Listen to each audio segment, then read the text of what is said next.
Innal hamdalillah nahmaduhu wa nasta'inuhu wa nastaghfiruh wa na'udzu billahi min shururi anfusina wa min sayyiati a'malina may yahdihillahu fala mudilla lahu wa may yudlil fala hadiya lahu. Asyhadu an la ilaha illallah wahdahu la syarika lahu wa asyhadu anna Muhammadan 'abduhu wa rasuluh. Ya ayyuhalladzina amanu taqullaha haqqa tuqatih wa la tamutunna illa wa antum muslimun.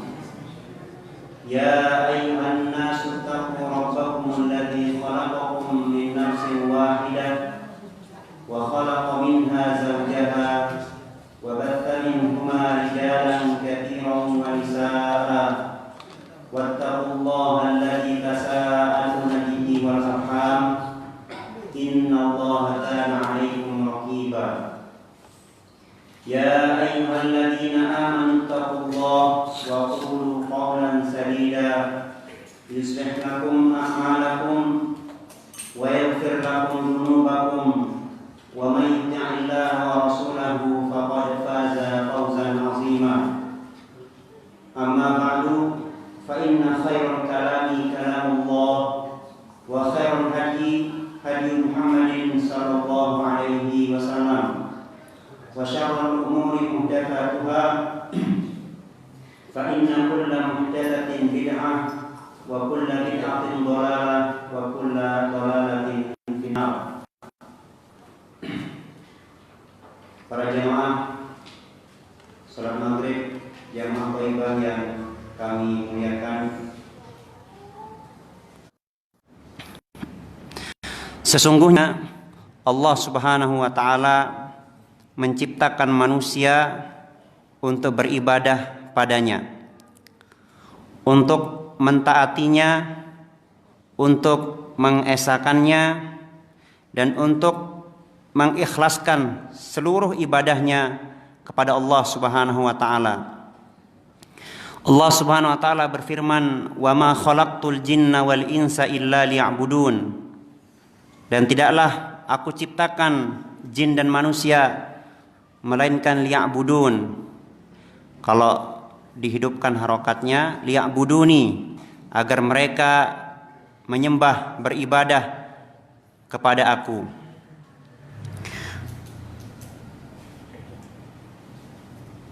Maka tujuan kita diciptakan oleh Allah Subhanahu wa ta'ala adalah untuk beribadah hanya kepadanya, untuk menyembah hanya kepadanya.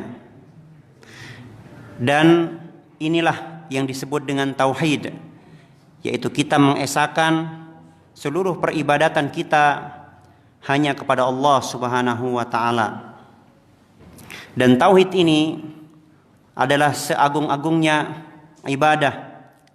Tidak ada ibadah yang lebih agung di atas tauhid, mengesahkan Allah Subhanahu wa ta'ala. Ma'asyiral muslimin, jamaah yang kami muliakan, oleh karenanya Allah Subhanahu wa ta'ala mengutus para rasul dari zaman ke zaman, dari umat ke umat. Mereka membawa ajaran yang satu, yaitu ajaran menjelaskan dan mengajarkan manusia agar beribadah dan menyembah hanya kepada Allah Subhanahu wa ta'ala. Allah Subhanahu wa ta'ala berfirman, "Walaqad ba'atsna fi kulli ummatin rasula." Dan sungguh telah kami utus di setiap umat seorang rasul. Visi dan misi mereka adalah an ya'budullah, agar menyeru manusia untuk beribadah hanya kepada Allah, wajtanibut taghut, dan menjauhi segala bentuk peribadatan kepada selain Allah Subhanahu wa ta'ala. Para jamaah yang kami muliakan, dan Nabi Muhammad sallallahu alaihi wasallam adalah rasul, nabi, penutup para nabi dan penutup para rasul. Yang tidak ada nabi dan tidak ada rasul setelah Nabi Muhammad sallallahu alaihi wasallam pun beliau membawa ajaran ini, yaitu mengajak manusia untuk beribadah, menyembah, mengesahkan Allah Subhanahu wa taala. Dan beliau telah menjalankan amanah ini, tugas ini dengan sebaik-baiknya, dan beliau telah menjelaskan dengan sejelas-jelasnya tentang masalah mengesahkan Allah Subhanahu wa taala. Bahkan beliau telah memperingatkan kita semua, dan beliau telah menutup segala bentuk pintu yang mengarah kepada lawan dari mengesahkan Allah, yaitu kesyirikan kepada Allah Subhanahu wa taala. Dalam banyak hadis Rasulullah sallallahu alaihi wasallam bersabda, di antaranya sabda beliau, nasihat beliau kepada sahabat Mu'adz ibni Jabal radhiyallahu anhu. Rasulullah sallallahu alaihi wasallam bertanya kepada Mu'adz, "Ya Mu'adz, hal tadri haqqallahi 'alal ibad?" Wahai Mu'adz, apakah engkau mengetahui hak Allah di atas hambanya? Maka dan Rasul pun melanjutkan pertanyaannya, wa ma haqqul ibadi 'ala Allah, dan apa hak hamba ke atas Allah Subhanahu wa taala. Maka Mu'adz pun menjawab, qultu Allah wa rasuluhu a'lam, Allah dan Rasulnya lebih mengetahui. Maka Rasulullah pun menjelaskan tentang hak Allah dan hak hamba. Beliau bersabda, fa inna haqqallahi 'alal ibadi ay ya'buduhu wa la yusyriku bihi syai'a. Bahwasanya hak Allah atas hambanya adalah agar hamba tersebut menyembah hanya kepada Allah, wa la yusyriku bihi syai'a, dan tidak menyekutukan Allah Subhanahu wa taala dengan sesuatu apapun, dengan batu, kuburan, pohon, jin, manusia, malaikat, nabi, langit, bumi, dan makhluk-makhluk yang lainnya. Wa haqqul ibadi 'ala Allah, adapun hak hamba atas Allah Subhanahu wa taala, alla yu'adziba man la yusyriku bihi syai'a, yaitu Allah tidak akan mengadab orang yang selalu mengesahkan Allah Subhanahu wa taala. Allah tidak akan mengadab orang yang menghindari diri dari perbuatan kesyirikan kepada Allah Subhanahu wa taala. Ma'asyiral muslimin, jamaah yang kami muliakan, dan juga sabda Rasulullah sallallahu alaihi wasallam yang lain. Nabi bersabda, man syahida an la ilaha illallah wahdahu la syarikalah. Siapa yang bersaksi bahwasanya tidak ada sesembahan yang berhak disembah selain Allah, la syarikalah, dan dia tidak menyekutukan Allah, wa anna Muhammadan abduhu wa rasuluh, dan dia juga bersaksi bahwasanya Muhammad adalah hamba dan utusan Allah, wa anna Isa abdullahi wa rasuluh, dan Isa alaihi salam adalah hamba dan utusan Allah, wa kalimatuh, dan kalimat Allah Subhanahu wa taala, alqaha ila Maryam, yang diberikan kepada Maryam alaihi salam, wa ruhun minhu, dan ruh dari Allah Subhanahu wa taala. Dan juga dia bersaksi bahwasanya al jannatu haqqun wan naru haqqun, surga dan neraka itu benar adanya. Maka kata Rasulullah sallallahu alaihi wasallam, adkhalahu Allahul jannah. Maka orang yang bersaksi terhadap hal-hal yang telah disebutkan tadi, Allah akan masukkan dia ke dalam surga, ala ma kana minal amal, apapun bentuk amalnya. Ma'asyiral muslimin, jamaah yang dirahmati oleh Allah Subhanahu wa taala, maka ini adalah bagaimana tingginya nilai tauhid kepada Allah Subhanahu wa taala. Bagaimana tingginya nilai seseorang beribadah, sujud, ruku, berdoa hanya kepada Allah Subhanahu wa taala.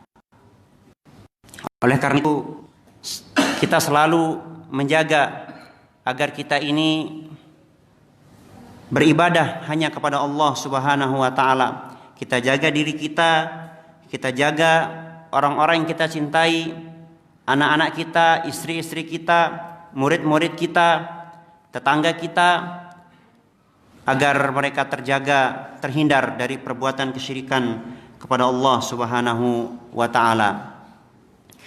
Jamaah yang kami muliakan, orang-orang kafir dari orang-orang Yahudi dan orang-orang Nasrani dan orang-orang yang semisal dengan mereka dari para zindiq, yakni orang-orang yang membuat kerusakan di dalam agama. Mereka merusak makna ayat-ayat Allah, mereka merusak makna Al-Quran, makna hadis-hadis Rasulullah sallallahu alaihi wasallam. Yang ketua dari orang-orang kafir, ketua dari para zindik itu adalah syaitan. Karena syaitan ini adalah ketuanya taghut, ketuanya orang-orang yang berbuat syirik, ketuanya orang-orang yang kafir kepada Allah Subhanahu wa taala. Mereka semua ini berusaha atau selalu berusaha merusak tauhid yang suci ini, berusaha menodai tauhid yang telah dibawa oleh Nabi yang mulia sallallahu alaihi wasallam, tauhid yang diajarkan oleh para nabi dan para rasul dari zaman ke zaman. Di antara cara-cara mereka untuk merusak tauhid yang suci ini yaitu dengan menyebarkan hadis-hadis yang palsu, menyebarkan hadis-hadis yang tidak pernah disabdakan oleh Rasulullah sallallahu alaihi wasallam. Kemudian hadis-hadis yang palsu ini mereka sandarkan, mereka nisbatkan kepada Rasulullah sallallahu alaihi wasallam tanpa takut. Mereka berkata Rasulullah bersabda demikian, padahal Rasulullah tidak pernah bersabda demikian. Mereka tidak takut dengan sabda Rasulullah sallallahu alaihi wasallam, "Man kadzaba alayya muta'ammidan falyatabawwa maq'adahu minan nar." Siapa yang sengaja berdusta atas namaku, maka hendaklah dia bersiap-siap tempat duduknya di dalam api neraka.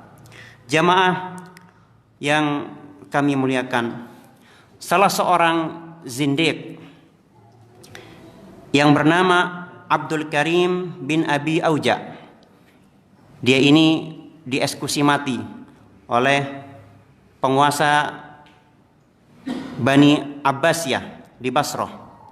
Sebelum dia ini dieksekusi mati, dia berkata, laqad wada'tu fikum arba'ata alafi hadith uharrimu fiha al-halal wa uhallilu fiha al-haram. Sebelum dia dieksekusi oleh pemerintah pada waktu itu, dia berkata, sungguh aku telah menyebarkan fikum di tengah-tengah kalian ada 4.000 hadis, jumlah yang banyak sekali. 4.000 hadis yang aku halalkan atau aku haramkan yang Allah halalkan, dan aku halalkan apa yang Allah haramkan.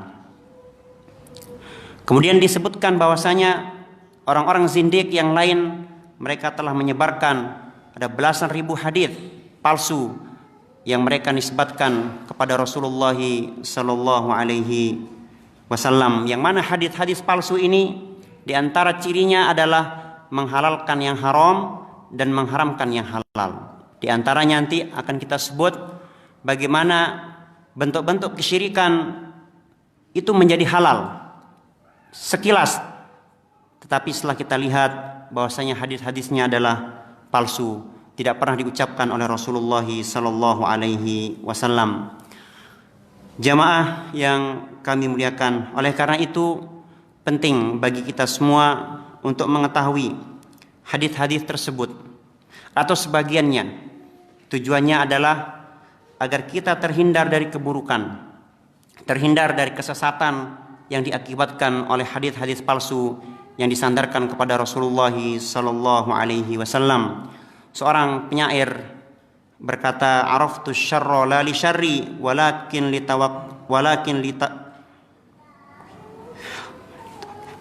lituwaqqihi." Aku tidak mengetahui keburukan, aku mempelajari mengetahui keburukan, la li syarri, bukan untuk mengamalkan keburukan tersebut, walakin lituwaqqihi, tetapi agar aku bisa berantisipasi dari keburukan-keburukan tersebut. Wa man la ya'rifi syarra minal khairi yaqa fihi. Siapa yang tidak tahu keburukan dari suatu kebaikan, maka dikhawatirkan dia terjerumus ke dalam keburukan tersebut. Maka kita mempelajari, membaca hadis-hadis palsu, tujuannya bukan untuk diamalkan, akan tetapi agar kita terhindar dari hadis-hadis palsu tersebut, sehingga agama kita pun terjaga dari kesesatan orang-orang yang berusaha menyesatkan kita. Masyarul muslimin, jamaah yang dimuliakan Allah Subhanahu wa taala, hadis pertama yaitu dikenal dengan hadis atau tersebar di kalangan umat Islam, itu disebut dengan wali abdal. Wali abdal, kita yang belajar bahasa Arab, abdal itu dari badal. Badal artinya pengganti. Jadi kenapa disebut wali abdal?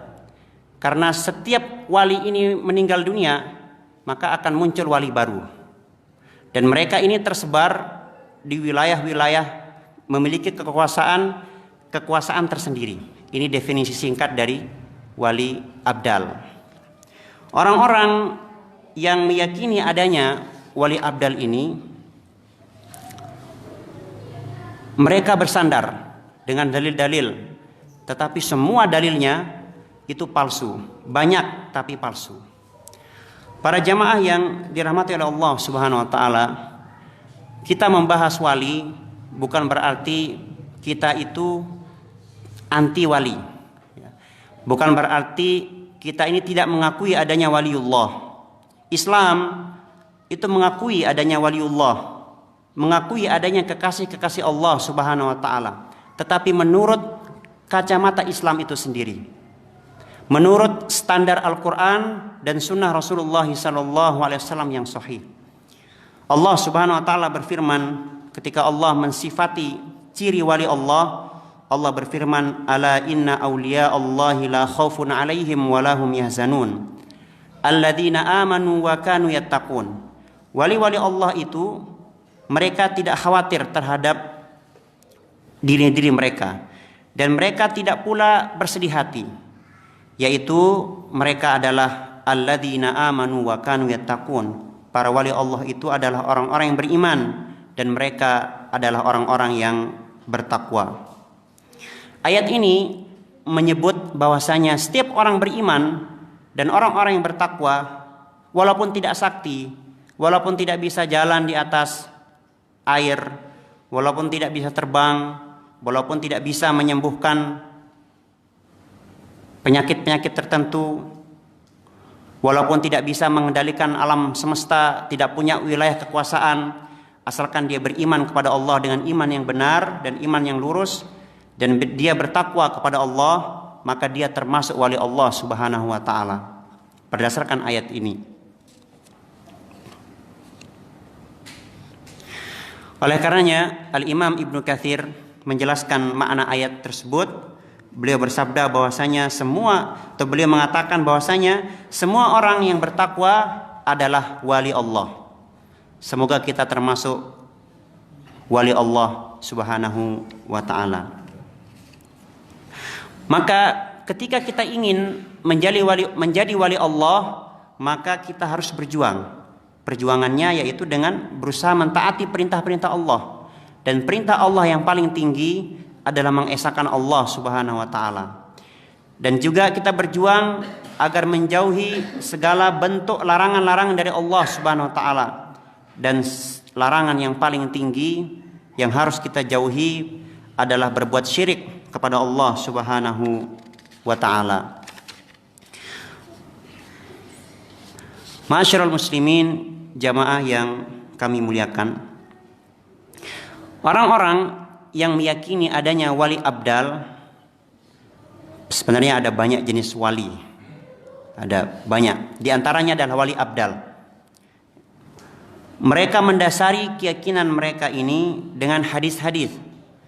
Namun seluruh hadisnya itu hadis-hadis palsu yang tidak pernah diucapkan oleh Rasulullah sallallahu alaihi wasallam. Di antaranya adalah hadis yang dikeluarkan oleh Imam Ahmad dalam musnadnya, kemudian juga dikeluarkan oleh Ibnu Asakir dalam tarikhnya, dan beberapa ulama menulis hadis ini di dalam kitab-kitab mereka, bahwasanya dari sahabat Ubadah ibni Samit radhiyallahu anhu.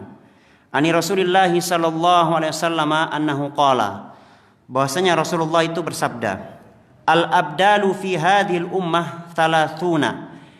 Abdal di tengah-tengah umatku ini ada 30. Mithlu Ibrahim Khalilur Rahman. Mereka ini seperti Ibrahim, yakni seperti Nabi Ibrahim. Jadi ada 30 wali abdal berdasarkan hadis ini, hadis palsu ini. Mereka seperti Nabi Ibrahim alaihissalam. Kullama mata rajulun abdalallahu makanahu rajulan.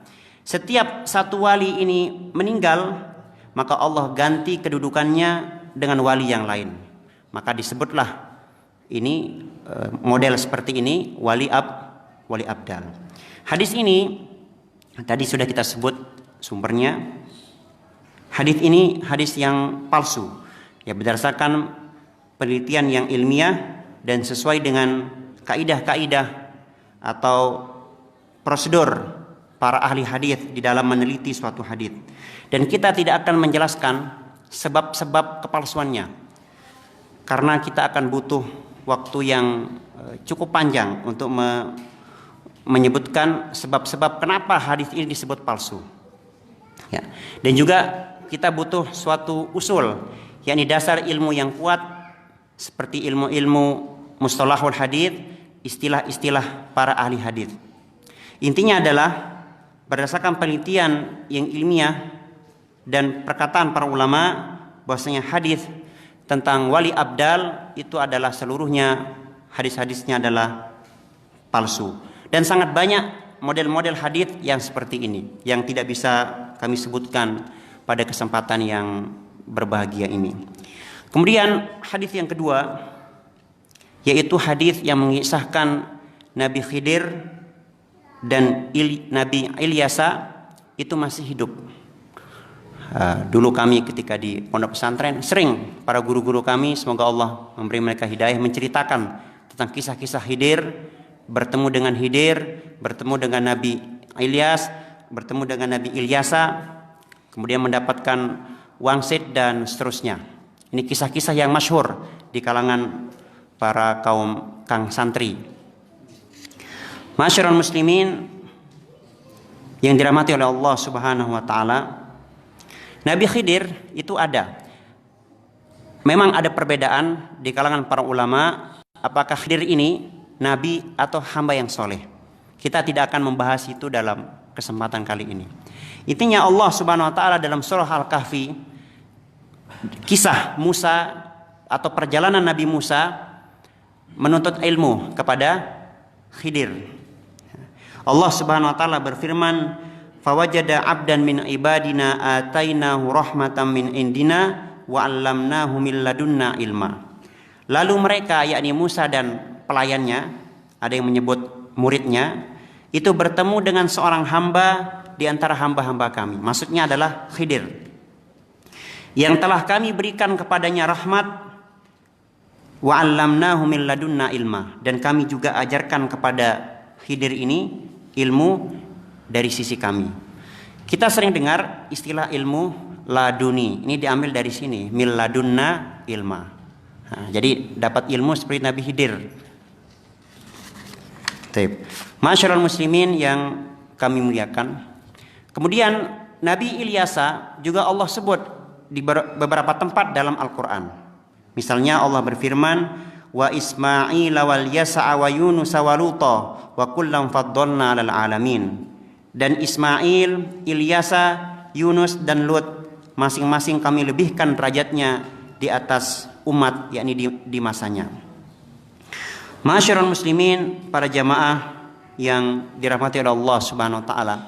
Jadi Nabi Ilyasa dan Nabi Khidir itu memang ada, sebagaimana ayat-ayat yang telah kita sebutkan tadi.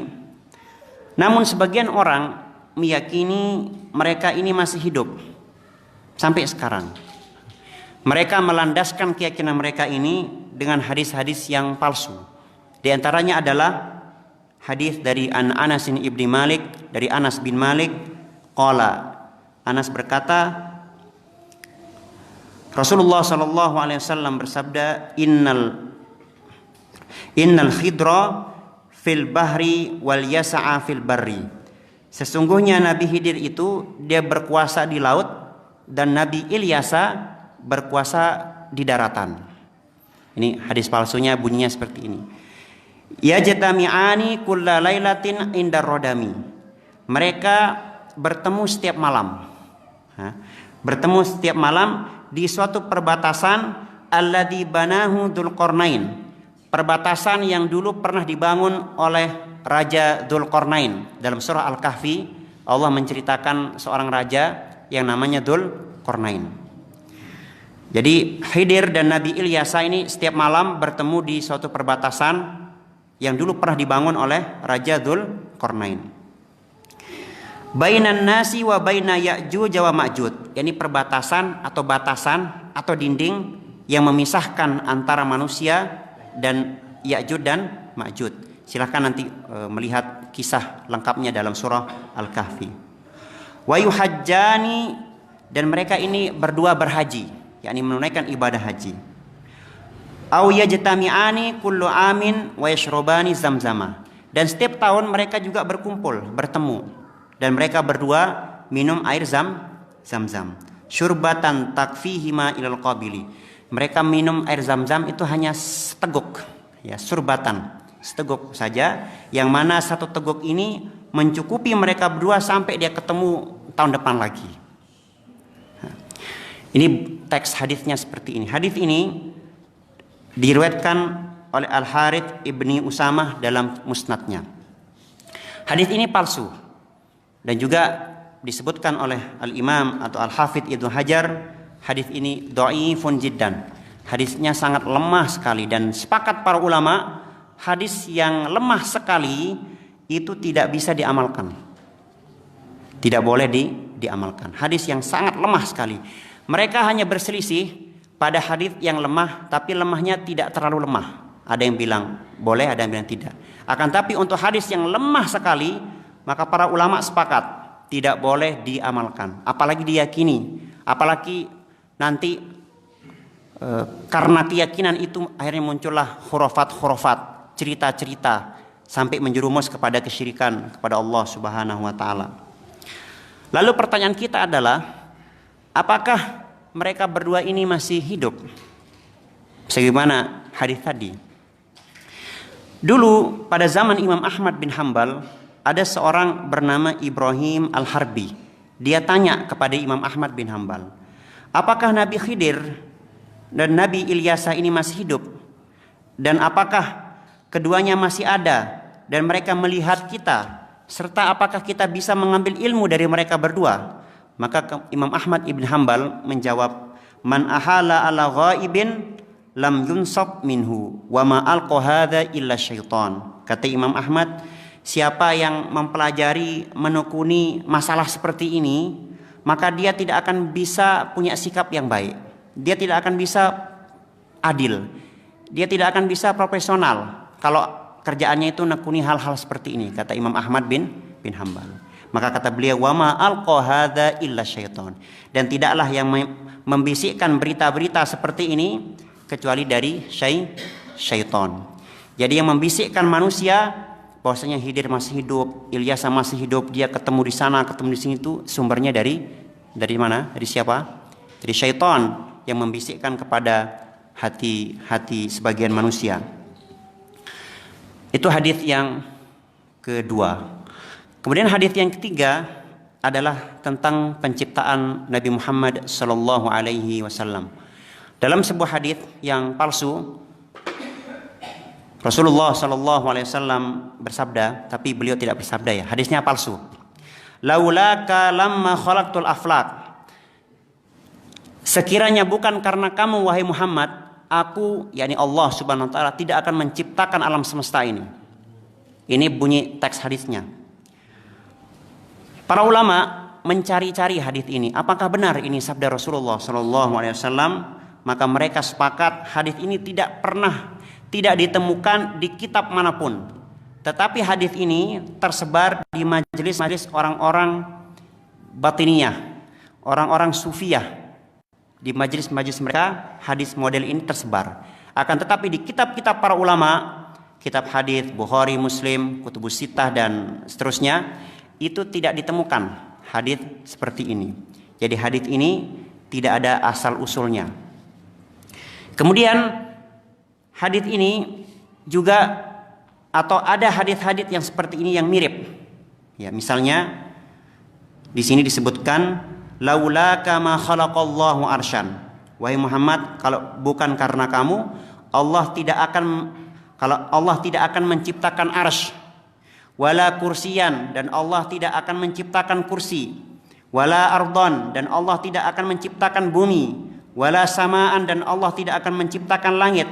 Wala syamsan wala qamaran wala ghaira dzalika, dan Allah tidak akan menciptakan langit, bulan, matahari dan lain-lain. Kalau bukan karena kamu wahai Muhammad, tidak akan tercipta ini semuanya. Maka hadis ini pun palsu. Syekhul Islam Ibnu Taimiyah memberikan komentar terhadap hadis-hadis yang model seperti ini. Beliau berkata, laitsa hadza hadisan anin Nabi sallallahu alaihi wasallam la sahihan wala dhaifan. Hadis ini tidak ada dari Nabi sallallahu alaihi wasallam. Tidak pernah Nabi bersabda seperti ini. Baik sahih ataupun dhaif, yang sahih ataupun yang lemah. Walam yangkulhu ahadun min ahlil hadis, dan tidak pernah juga diceritakan, diajarkan oleh para ulama ahli hadis. Bal wala yu'raf anis sahabah, dan juga para sahabat tidak pernah tahu tentang hadis yang model seperti ini. Tapi kemudian kata beliau, bal huwa kalamun la yadri qailuhu. Akan tetapi hadis-hadis yang model tadi itu adalah kalam, perkataan la yudra qailuhu, yang tidak diketahui siapa yang dulu ngucapin pertama kali. Namun ini dijadikan keyakinan oleh sebagian orang. Dan yang mirip juga lafaz lain, laulaka ya Muhammad ma khalaqtud dunya. Jika bukan karena kamu wahai Muhammad, aku tidak akan menciptakan dunia. Nah, ini disebutkan oleh Al-Imam Ibnu Jauzi dalam kitabnya Al-Mawdu'at, yakni kumpulan hadis-hadis palsu. Dan juga disebutkan oleh Ibnu Asakir dalam kitab tarikhnya. Kata Imam Ibnu Jauzi, hadza haditsun mawdu'un la syakka fihi. Hadis ini adalah hadis palsu yang tidak ada keraguan terhadap kepalsuannya. Yakni hadis-hadis yang seperti ini. Jamaah yang kami muliakan, Allah Subhanahu wa taala menciptakan alam semesta ini bukan karena Muhammad, ya. Bukan juga karena yang lain, bukan. Akan tapi Allah ciptakan alam semesta ini sebagaimana yang Allah firmankan sendiri dalam Al-Quran. Allah berfirman dalam Al-Quran, Allahul ladzi khalaqa sab'a samawati wa minal ardi mithlahun. Allah ciptakan 7 lapis langit dan bumi seperti langit. Ya, ini maksudnya bumi juga diciptakan 7 lapis. Ini keindahan bahasa Al-Quran. Jadi tidak diulang kalimat sab'ah. Allah menggunakan dhamir mithlahun, dan bumi itu diciptakan seperti langit, yakni juga 7 lapis. Yatanazzalul amru bainahunna lita'lamuna annallaha ala kulli syai'in qadir wa annallaha qad ahata bikulli syai'in ilma. Tujuannya adalah agar kita lita'lamuna annallaha ala kulli syai'in qadir. Allah ciptakan alam semesta ini bukan karena Muhammad, bukan karena ini itu, agar kita mengetahui bahwasanya Allah itu Maha Kuasa atas segala sesuatu. Allah itu kuasa dan kita ini tidak ada apa-apanya. Dan agar kita juga mengetahui bahwasanya ilmu Allah itu benar-benar luas. Ilmu Allah itu benar-benar meliputi segala sesuatu. Jadi itulah tujuan Allah menciptakan alam semesta ini. Atau sebab tujuan Allah Subhanahu wa taala menciptakan alam semesta, bukan karena si A, si B. Terlebih telah kita sebutkan bahwasanya semua hadis-hadisnya adalah hadis-hadis palsu. Kemudian yang hadis berikutnya yang populer juga di tengah-tengah kita adalah hadis tentang Nur Muhammad. Ini ditulis di sebagian buku-buku pendidikan tentang Nur Muhammad.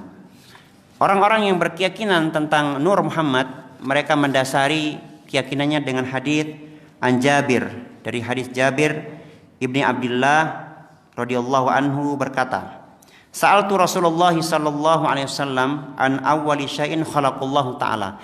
Aku bertanya kepada Rasulullah terhadap apa yang pertama kali diciptakan oleh Allah Subhanahu wa taala. Maka Rasulullah pun menjawab, huwa nuru nabika ya Jabir.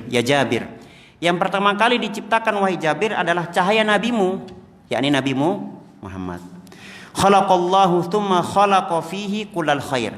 Setelah Allah ciptakan Nur Muhammad ini, Allah pun ciptakan segala kebaikan dari Nur Muhammad. Wa khalaqa ba'dahu kulla syai'. Barulah Allah ciptakan hal-hal yang lain. Dalam lafaz yang lain, awwalu ma khalaqallahu nuri. Hal pertama yang Allah ciptakan adalah nuri, cahayaku. Kemudian dalam lafaz yang lain, awwalu ma khalaqallahu nuru nabiyyika min nurihi. Yang pertama kali Allah ciptakan adalah nur nabimu dari nurnya Allah Subhanahu wa taala. Dan banyak sekali lafaz-lafaz, tapi semuanya palsu, yang menjelaskan bahwasanya atau menerangkan bahwasanya yang pertama kali diciptakan adalah Nur Muhammad. Kemudian dalam lafaz yang lain, yakni dari Abi Dzar, sahabat Abu Dzar Al-Ghifari, Rasulullah sallallahu alaihi wasallam bersabda, "Khalaqtu ana wa Ali min nurin." Aku diciptakan dan Ali diciptakan dari suatu cahaya. Hadis ini seluruh yang kita sebutkan tadi itu palsu.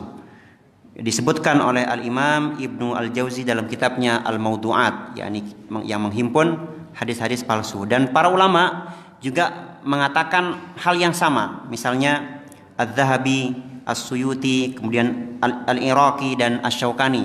Mereka mengatakan semua hadis-hadis yang menyebutkan tentang Nur Muhammad yang pertama kali diciptakan adalah hadis-hadisnya palsu, tidak ada sumbernya dari Rasulullah sallallahu alaihi wasallam. Lalu pertanyaan kita adalah, apa yang pertama kali diciptakan?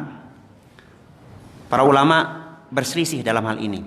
Tetapi perselisihan mereka ini semua didasari dengan nas yang sahih dari hadis Al-Quran. Adapun tadi yang Nur Muhammad, mereka dasari dengan hadis-hadis palsu.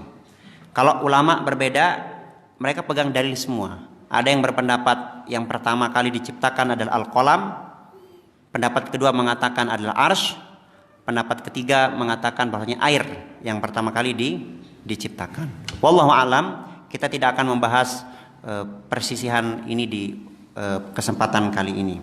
Kemudian hadis lain itu gulu itu berlebihan ya terhadap Rasulullah sallallahu alaihi wasallam. Ada satu hadis palsu.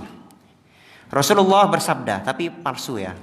Ma at'amat ta'ama ala ma'idatin wala jalasa 'alaiha wa fiha ismi illa quddisu fi kulli yaumin marrataini. Tidaklah suatu hidangan, makanan itu dihidangkan di suatu meja, kemudian duduk di meja tersebut seseorang yang bernama seperti namaku, yakni namanya Muhammad. Kecuali pasti orang-orang yang makan tadi itu setiap hari 2 kali disucikan oleh Allah Subhanahu wa taala. Sebabnya karena ada orang namanya Muhammad. Di sini berapa orang namanya Muhammad? Muhammad Salmin. Kemudian juga ya, dari Abi Hurairah tapi palsu. La yadkhulul faqira baitan fihi ismi. Tidak akan masuk kefakiran di dalam suatu rumah fihi ismi, yang mana di dalam rumah ini ada keluarganya yang namanya seperti namaku. Ini namanya Nabi Muhammad sallallahu alaihi wasallam. Tapi semua hadisnya adalah palsu sebagaimana yang dijelaskan oleh para ulama. Adapun dampak-dampak buruknya itu banyak sekali. Ya, misalnya seorang nanti akan berlebihan ya terhadap Rasulullah sallallahu alaihi wasallam sehingga mengantarkan mereka terjerumus kepada kesyirikan.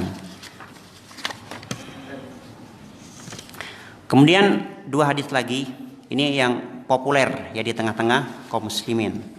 Hadis berikutnya adalah hadis palsu. Nabi bersabda, tapi palsu ya, jangan ini dengar. Idza u'aitukumul umur fa'alaikum bi ashabil kubur.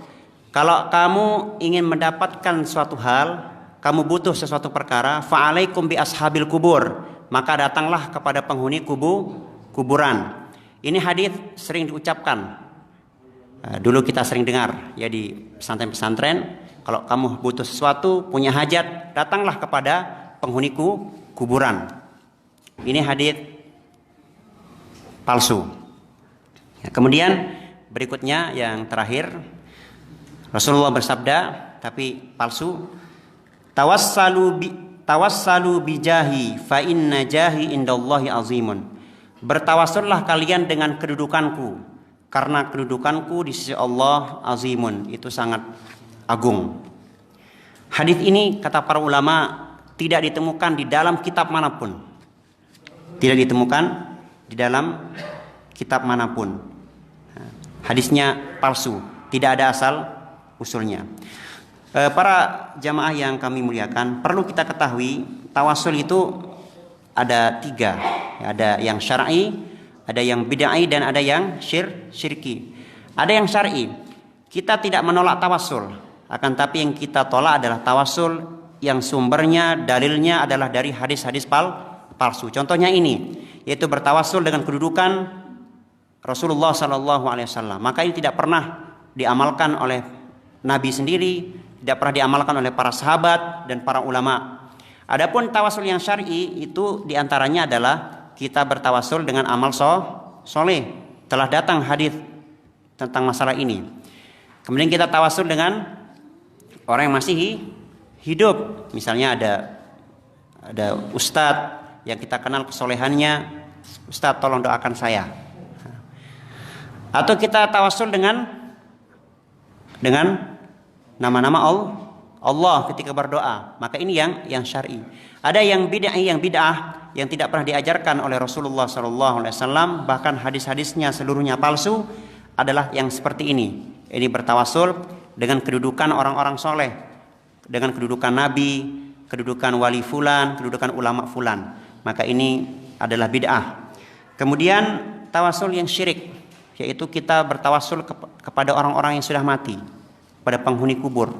Contohnya tadi hadis yang idza u'itukum umur fa'alaikum bi ashabil kubur. Kalau kamu ingin suatu hajat, keperluan, maka datanglah kepada penghuni kubur. Maka semua hadis-hadis tadi adalah palsu, tidak pernah disabdakan oleh Rasulullah SAW. Ini baru 7. Kata orang zindik tadi ada berapa? Ada 4.000. Disebutkan ada 14.000. Jadi masih ada ribuan hadis-hadis yang menghalalkan apa yang Allah haramkan dan mengharamkan apa yang Allah halalkan. Para jamaah yang kami muliakan, oleh karena itu penting bagi kita semua untuk selalu meningkatkan ilmu kita, meningkatkan doa kita agar kita terhindar dari keburukan, khususnya keburukan yang mengantarkan kita kepada nerakanya Allah Subhanahu wa taala. Semoga apa yang singkat ini bermanfaat, dan kurang lebihnya mohon maaf. Wassallallahu ala nabiyina Muhammadin wa ala alihi washabihi wasallam. Assalamualaikum warahmatullahi wabarakatuh.